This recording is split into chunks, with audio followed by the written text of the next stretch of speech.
I'm Dr. David Kaufman. I'm a lecturer in history, and I'm responsible for teaching the course Willingly to War, the origins of the First World War. I think that the First World War is relevant to this day.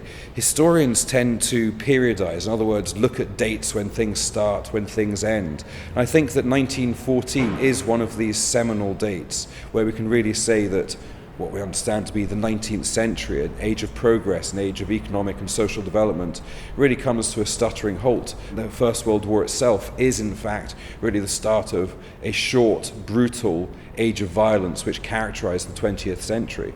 There is no area of history that has been more studied than the origins and the outbreak of the First World War.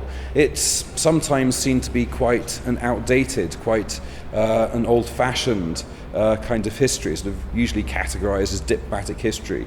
But international history and the origins of the First World War is far wider than that. This is about new societies, this is about mass politics, this is about how policies are formed in states. What I'm really hoping for this course is that students will look at an old problem in new ways, so that they'll be able to have a look at questions that some people seem to think we already have all the answers to. And so I think that in order to try and get a more fully rounded picture of how the First World War actually broke out, we have to look beyond the traditional question of German or other responsibility. But I also hope that they'll have a greater understanding in how politics is actually formed, in how states actually go about developing foreign policy, and also try and understand with a little bit more sympathy than historians have tended to show over the last 100 years why statesmen acted in the way that they did in a time of crisis.